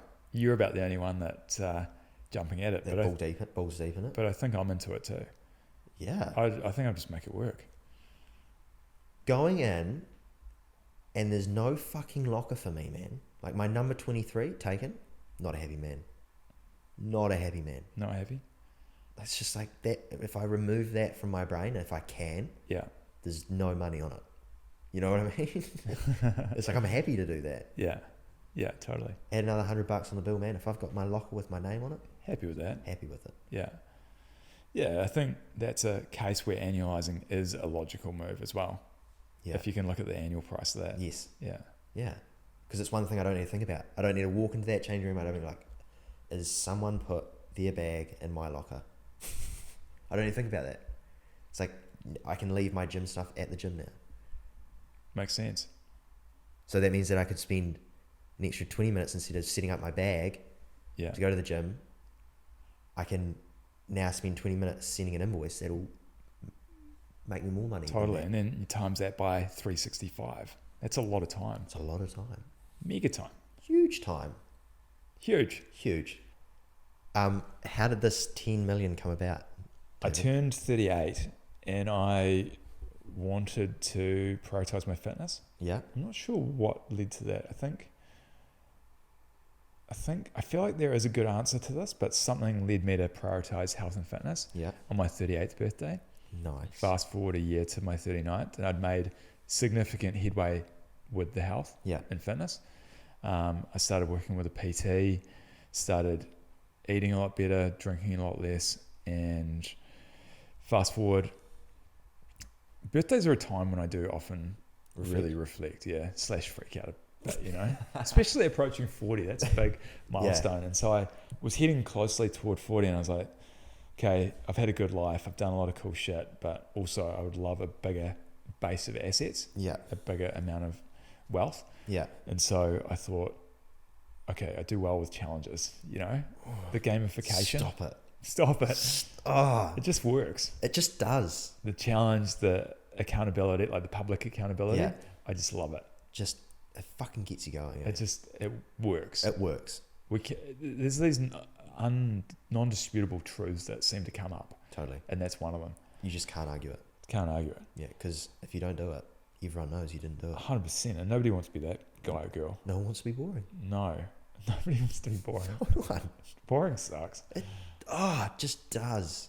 It's just... Like, Dad was a big advocate, of if you go into the pub, find the rinkless man. Find the wrinkliest man, really. Because he's got the best stories to tell. He's lived like through laughing, do you mean? Or like... Just old age, lived a lot, experienced a lot, laughed a lot, cried a lot. Yeah. Just seen some cool shit. Yeah. Yeah. Yeah, that's something that reminds me of when I go over to the coast to see my dad. Yeah. And how, Greymouth's a small town, and so... Yeah. Very. You actually get conversations in the pub though. Yeah. Whereas like going out in Christchurch, people don't really talk to each other, right? Well, they're too drunk and boring. So like we're over there the other weekend, and is that true though, or is that just? Do you think that's true? Drunk and boring. Yeah. Some bars. But I do think we do drink too much. There's people here that no doubt too much and too frequently, and it's just like there's so much more exciting stuff than standing in a bar, talking the same yarns, then feeling shit for a couple of days. 100%. When you could be out running somewhere that no one else has run, building a house on the other side of the world, like, dude, this doing stuff, right? Doing stuff. Yeah, absolutely. I just wish it didn't take me 38 years to realize that. Right. Like I just, like most people, excluding Graham and a few of the newer generations, but like, going to university after high school, or even at high school, like going to parties and drinking, like it just seemed to be the thing to do. Interesting. And so that set the scene, that and like, parents, friends were drinking and just drinking culture, right? It's just social. Wow. It's the thing to do. And so like throughout my life, I've just always like had a few beers here and there. Yeah. Yeah. Not in like a totally obnoxious way of like, this is concerning, but just in a social way. I mean, it phases probably. Yeah. But generally normal. Yeah. Whatever normal means. Yeah. But doing that 75 hard challenge and doing the 75 days off it made me just hard reset and be like, far out. I've been living in a cloud this time. Totally. Like I'm so much clearer thinking. I've got more energy. I'm doing shit. I'm sleeping better. The quality of everything is just better. Higher. Yeah. And there's cost savings. Like there's just so many benefits. Yeah. It's really hard not to become like an evangelist for it. Yeah. And, so much so that I think people, and it's a filter, I think, like I really found myself preaching about it, and you could just see some people were like distancing themselves, or things were changing, right? Totally. Either because they didn't want to hear it, or they, I guess disagreed or thought that I was wrong. But yeah, it's interesting you say that, because I mean, I said to myself probably around starting at the butcher shop, I'm not going to drink, I'm not going to do drugs. Stuck to the not doing drugs, but the drinking was an interesting one. Going into the butcher shop, it was a drinking culture, and it was 13-year-old fools, like crazy young, too young. Yeah, you were surrounded by men that drank. Leading up to the Christmas times when everyone needed their hams, it was like, right, you arrive at the butcher shop first thing in the morning, shot of Jägermeister and Red Bull. Really? Oh yeah. Wow. It was a terrible drinking culture. Yeah, right. And then it sort of, when I brought this place, I was like, okay, let's stop this. Rein it in, yeah. Let's rein it in. So reined it in, stopped drinking. And then the person I was seeing at the time had a father that would have a beer after work, which is fine. Yeah. And I was like, no, I'm not into this. But every night, I'd be like, oh, you want a beer? I'd be like, no, it's all good. And a week would go by. Oh, do you want a beer? And then you'd be like, oh, I'll have one. And then the next day I'd ask you the same thing. You're like, oh, yeah, I'll have another one. Yeah. And then next week would come by and he's like, oh, you want a beer? Yeah. 2 beers later. Yeah. And then before you knew it, you were having 4 beers at the end of each day. Yes. And that was the norm. And then I was like, that was when I was like, fuck. Yeah. What? How? Like, I said I wasn't going to, So now I just try and stay away from it, but it is hard. Yeah, I find it to be one of those things that it's easier to either be off it or on it. Yeah. It's easier if it's just like a hard, no, I'm not drinking. A hard, I'm fucking drinking. I mean, you slap every weekend. Yeah, but that's not good either though. Yeah. I would say not mates anymore, but acquaintances. It's Thursday, Friday, Saturday, Sunday, every week. Yeah, I don't doubt that. Do something interesting, you boring fuck. I think that's why I'm so pumped up about some of these younger guys. Yeah, that are just taking a different path. totally. It's so cool. Yeah, and you get those people that say you start doing something in your life, they then go, I wouldn't recommend doing that, and I just look at them. I'm like, now why would I take your advice? Give me 5 good reasons why I'd take your advice. Yeah. And then they just look at you like, 5 reasons? I got nothing. It's like, exactly. Invalid. Like, stop this camaraderie. Yeah. Like, You got no credibility. Yeah, like, dude, you drink Thursday, Friday, Saturday, Sunday. Like, what? Why am I going to listen to you? Totally. And then all of a sudden you're not mates. Yeah. It's yet again, right? The people that you spend time with in your environment, like if it's normal, then it's normal. And I think with the amount of chats I've had in the sauna and with people that are treading a different path, like it seems to be that more and more people are at least experimenting. Yes. They might not be off it completely, but at least they're dipping their toes in. They're dipping. Yeah, they're trying different structures, right? Yeah, which I think is it, right? Yeah. You've got to dabble in things to know what's for you and what's not. Yeah. And unfortunately, that dabbling can lead to people that just drink. Yeah. Because they might not have wanted to drink in the start. Yeah. I had this thought the other day. I was out walking toward Run Club. Yes. Yeah. And it was just chaos. Like I live in the city, so I was like walking from Barbados straight to Cashel Street Mall, and it's just like fucking chaos, right? Like there's broken bottles, there's garbage, there's KFC package, and I'm just like, what good is this doing for society? Everyone.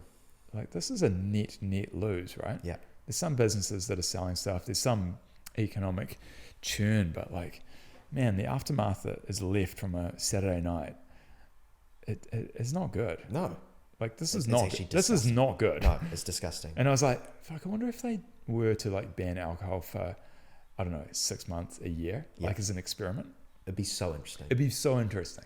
You'd have people fucking off the rails. Of course, yeah. Yeah, it'd be total chaos. And, yeah. But on the flip side of that, working and living in Europe we've got a terrible culture here. Over there, you can go out, you can have a wine, and that's it. Right. You're not getting messed up. And like, it's sort of, you're probably drinking the same amount, but it's elongated over the week. Right. So like, you might go out for dinner and have a red wine. Right. I mean, of course, there's still the drinking, but it just seems a different culture. Like, there's not that pub culture. There's not that. Which is interesting because that's Europe, but then the UK is notoriously bad, right? That's right. And so I just remember in south of France, it was just like, you were weird if you had more than 2 glasses of wine. Yeah, like, right. Dude, settle down. Like, we're just here for fucking dinner. Yeah. Just eat your fucking pasta and drink your wine and leave. That's enough. That's enough. Yeah. Yeah. But here it's like, go to the pub, man. Let's get some jugs. Let's get some jugs. And let's just like keep going. Like keep ordering. Yeah. If I wonder if people put their energy into the way that they drink, into the way that they live their life. Oh. Good call. Yeah? Yeah. There's a lot of energy goes into it. There's like the pre-game, like there's pre-drinking. There's the game, and then there's the next day. Oh, and then there's the after party. Yeah. And then there's the Sunday session. Like it's a commitment. It's a commitment. Yeah. So, and it's like, I do not know the numbers, but what is it? Something like if you applied like 20 minutes a day to do a new skill, you probably know this with your flying thing. Yeah, it's just like the habit formation thing. Yeah. Then you all of a sudden have a new skill. Yes. Yeah. Actually, a lot quicker than thinking of the skill at the end. If you broke it down into 20 minutes, over time you end up having this skill. But there's hours of drinking. Hours, yeah. Not just 20 minutes. Yeah. It's so easy to get passionate about it. Yeah. And I find that once you start talking with others that are equally interested. Yeah. There is definitely a lot of people out there Yeah. taking a different path. Totally. Yeah. I mean, imagine getting hyped up to fuck yourself up. It makes no sense. Like, it's a poison. Yeah, I mean, at IHF, I mean, I was yarning with someone and he's like, people use it to clean stuff. It kills stuff. And yet you're going to drink it. Yeah. Yeah. Which is nuts. Yeah. Bonkers. I guess what you can do then is just use it to your advantage. Totally. I mean, you can offer so much help to people about like, this is my experience with it. And I've found that I actually achieve a lot more when I'm not around it. They can either take it or leave it. That's all you can do. I guess if you go back to our own example of this very moment though. Yes. Right. And how we're talking about beers. There's something about it, right? It's like a ceremonial thing. Like it's like hot outside. It's like camaraderie. It's like, you want a beer? Yeah. But why can't we do the same about water? Well, I think maybe the problem is that a beer or 2 beers is a lot different than 20. Yes. But I think it's more common to do the 20 than it is the 2 beers. I think so. Yeah. 100%. Which is nuts. It's crazy. But yeah, going back to your original question on the challenge, it was all about the creation of wealth, I guess, over an elongated time period. Yeah. And not just wealth and money wise, like wealth and... Yeah, I mean, I guess it is monetarily focused technically, but as I've discovered over these podcasts is that it's really not about the money. Yeah. Or it's really not about the outcome. It's about the input that goes into it. Totally. And so like this podcast, I've really been enjoying it. Yeah. The conversations, the learning, like the trajectory I'm on, it's cool. Yeah.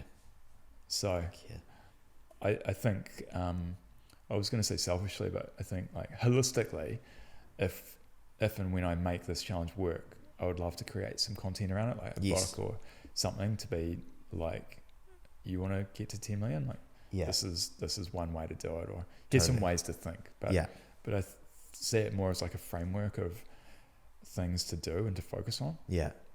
Interesting. Rather than because I think there's a number of different ways you could get there. Yeah. Obviously. Totally. Yeah.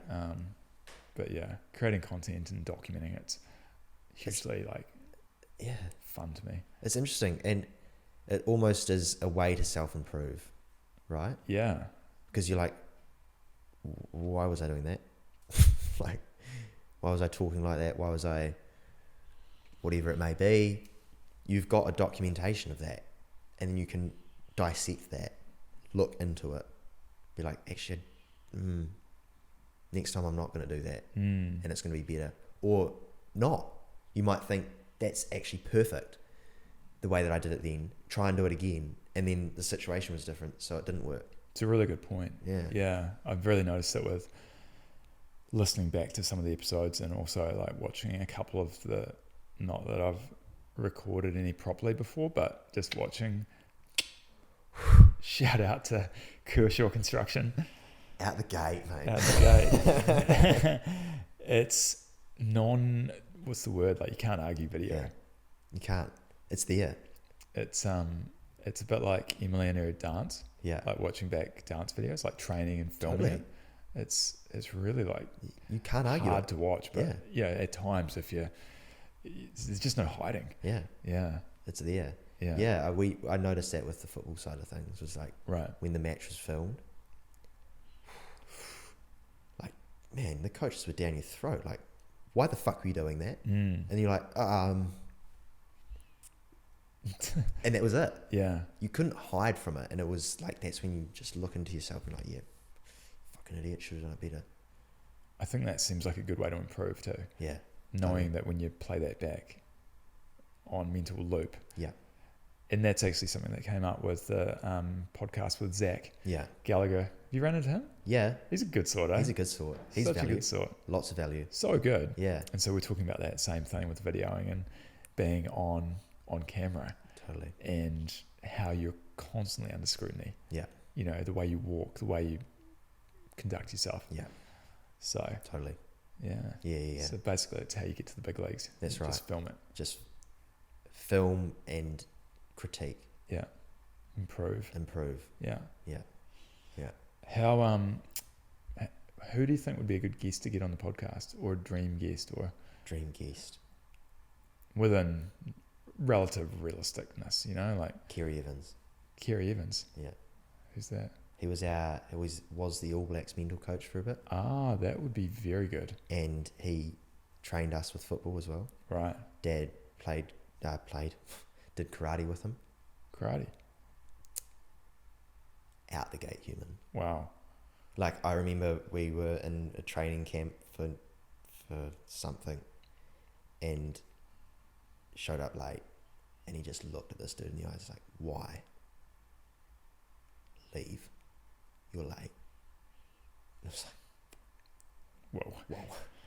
and just that brutalness that he brought to people was just like, whoa, this guy's business. And Dad said in karate, he was just like ruthless, savage. And so he's got a book out and everything. It'd be Right. really interesting. Yeah, no doubt. Yeah. Wouldn't want to be late to that one. Definitely book the Uber for the worker. Definitely. Yeah. Okay. Yeah. And he's not the current mental skills coach, I couldn't tell you. Yeah. Couldn't tell you. I do know that he was there for a bit. Yeah. Maybe read his book first. Makes sense. Maybe a good Yeah. bit of knowledge from Forbes. Yeah. And then see if it actually fits. But I'd say he's a pretty interesting human being. Totally. Yeah. Have you watched or listened to any of Dom Harvey's podcasts? No, I haven't. It used to be called Runners Only, but I think he's rebranded it to the Dom Harvey Show or something. Oh, I haven't. Do you know who he is? He's a radio. I don't know if he's still on the radio, but yes. Yeah, he's like professional broadcaster. Yes. But yeah, he's cool. He's got some good guests, like good range of guests. Maybe him. Maybe he's on the list. Running, Yeah. podcast. Yeah. Yeah. Yeah, the edge. Yeah, that's him. Yeah. We were talking a few weeks ago, Yes. and we're talking about a project that you were working on. Yeah. And it was a rush job. Yeah. It was a reno. Yeah. And you were going through the motions of how to do it, how to price it. Yeah. And I really enjoyed that dynamic, right? Watching it unfold. Yeah, just sort of being a spectator. Yeah. Yeah. Because you had to drop other projects to get it done. Yeah. It wasn't going to be easy. No. The answer is yes, obviously. Yeah. Always is yes, Yeah. right? But then it's like, do you charge normal? Do you put a bit of a lift because you're doing it? You've dropped shit. clients you've had for years that look after you. So minimum, we're looking at added admin time for Yep. scheduling and pissing them off potentially. Yeah. So, how do you factor all that in? The biggest thing is, first approach your ones that you've got and tread very lightly. Yeah. And hypothetically throw it out there. Yeah. And just dabble in it. Yeah. Just be like, look, and you get a gist of it pretty quick. Yeah. I think with the relationships we've built with those clients, it's okay. But I could see how maybe if it was a newer client or, I don't know, mate, you then could have this crazy battle of, well, I'll pay you more if you stick with me. That could be one outcome, yeah. But it's not often. But yeah, it's a possibility. It's a possibility, Yeah. which would be really interesting. Only just thought of that. But yeah, it was like, okay, this lady came to me and she's like, I've got this reno, I need it done now because I don't live here. This is just our holiday home, and we're a bit thinking about security. Like, I need to be here for it. I fly back on Friday, and this was Friday, so a week. Right. I'm just like, it's not a ton of time to renovate. I'm just like, nah, I can't get here for like a couple of weeks. She's like, just get it done. And I was like, it was quite confronting because it was like, okay, she wants this done. And I remember sort of talking with you about it. It's like she wants this done, but at what cost? Mm. Because I'm dropping clients. Mm-hmm. I'm pushing my boys and pushing my subcontractors that they've got their clients they've got to look after. Like, it's a huge, like, construction is just weird, and like dropping jobs to do jobs is never a good call. No. I remember just being in this dilemma, that was just like, how do I go about this ethically? And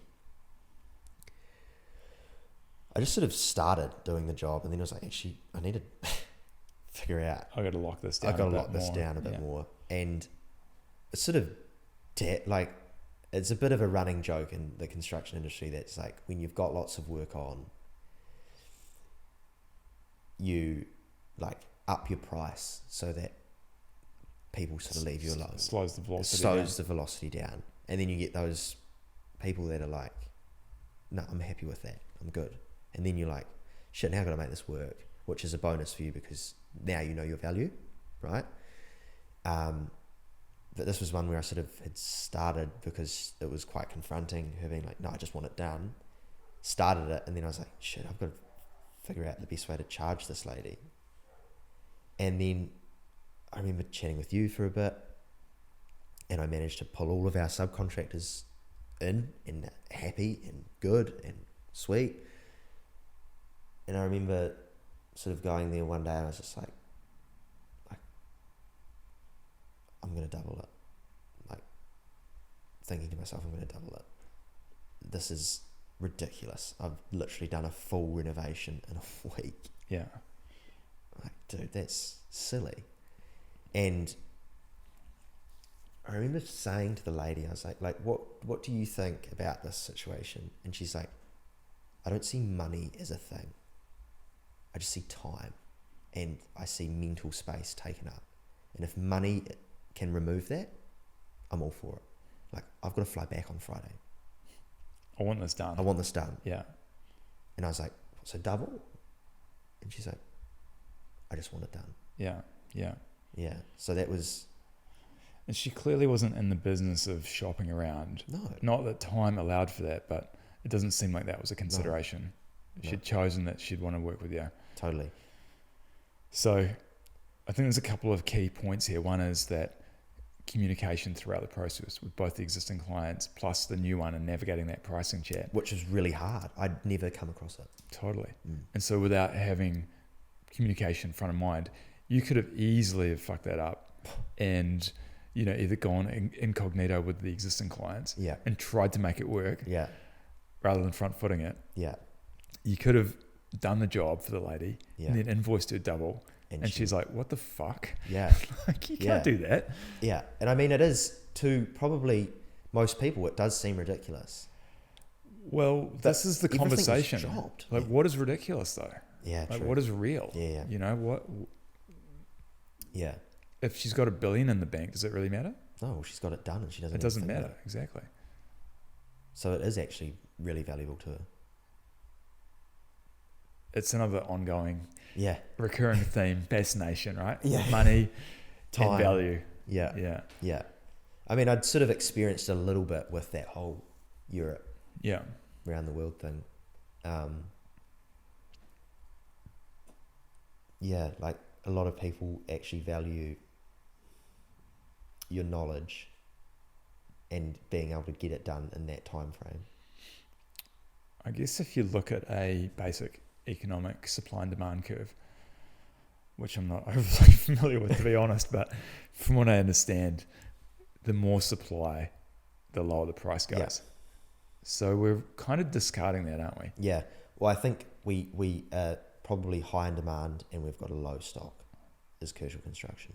Yeah. Where I think we're definitely in a niche, which is good. But then it sort of filters out clients that are just shopping, you know, and it's like, you know, with this price, because of this 150 years of knowledge, so what it'll cost you, because being the cheapest is a long race to the bottom. Of course, yeah. We love. How are we going to end this? I know, because it could just go on and on. How do you want to end it? Summarizing would be a good thing. Summarizing. We've got some key themes. Yeah. We've got some insight into yourself. Yeah. Your backstory. Yeah. What you do. Yeah. What you do differently. Yeah. I'm lost for words. You're lost for words. How do you want to end this? Probably be a summary, wouldn't it? A summary. Like key points on what we've talked about and just like capping it off. That's logical. Like, you know, that last drink of the night, that roadie. But they're never good though. No, they're not needed. Because then it's just like, fuck, I shouldn't. It was should excessive. have left that on the bar. We were on a roll beforehand. Yeah. Let's just let it happen. Let's just let it happen. These cameras are unpredictable. We don't know how much we've got. But that's the exciting thing. It is. Yeah. Yeah. How far can we push things before? I think at the end of the day, what I'd like to end on is that there's that quote. I think it's like a William Thoreau or something. It's like, life can be either a wild adventure or nothing at all. Yes. Something like that. Totally. I think you're someone that at 21 is showing that it is a wild ride. Yeah. It can be whatever you make of it. Yeah. And I am hugely impressed. I think it's like cool to meet new people and to meet someone that's doing shit differently. Yeah. It's really cool. And I think that I just can't wait to see what the future unravels. It's just a start. The 2.0 version is going to be so interesting. Yeah. To compare back. Yeah. Whether the themes will be the same, whether there'll be structural differences, whether there'll be ginormous financial difference, who knows? A lot can happen in a year. A lot more than what everyone thinks is possible. Agreed. Like, it can just be one night and it's all changed. Yeah. For better or for worse. Like, one conversation, right? One conversation. Yeah. One phone call, one email, one click of the button. Yeah. And it can just all be different. I think the key is there though, you got to shoot your shot, so to speak. Yeah. You know, you got to be in the game. And I love that quote, the Theodore Roosevelt quote about being in the arena. Yeah. The man in the arena. Yeah. It's one of my favorites. Yeah. And if you're not in the arena, then you don't really stand a chance of because either victory or defeat, do you? Because no one makes it out alive in this game. That's true. No one. That's a good morbid way to end. But it is. And I've said it to the receptionist at the gym a few times, and they sort of look at me like, "What the fuck is this? What is wrong with this dude?" My butcher boss at the end of every day used to look at me into my soul, be like, "Well, Forbes, another day closer to death." He's not wrong. That's why I got the calendar. I've got the weeks of your life calendar that I cross off every week. Because if you're not thinking about it, it's got to be front of mind. Yeah. Because, like, Dad said something to me out the gate the other day. Like, 72, he's like, "I'm lucky I've got another 10 years, Forbes." And just like, I just hit home. I was like, that's really fucking deep, Dad. Like, I did not need that right now. But then you think about it, it's like, he's not lying. No, it's probable. I don't know him, but it's probable. Yeah. Yeah. Do some things with your time, right? Take some risks. Yeah. Meet cool people. Take some risks. Did I just say that? Yeah. Well, and we take some risks. Take some more risks. If you're not putting it all on the table, fuck off.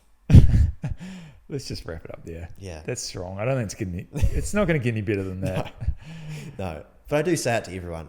It's like, if you're not giving it your absolute all and your heart is pulsating on the table, I don't want you around me. Fuck off. I'm serious. Like, that's so good. That's it. Yeah. Yeah. I like it. Thank you. Thanks for having me, David. Thanks for having me. No. Thanks for having me. This concludes the first ever video podcast. Yeah. Proper. Smashed it. Shout out to Graham. Yeah. And Kershaw Construction. Wait, did I just shout myself out? One of many. One of many shout outs. Yeah. One of many video podcasts to come. Indeed. Yeah. We might need to build you a podcast studio. Studio in the new office. I like it. Yeah. Thank you for listening. See you back next time.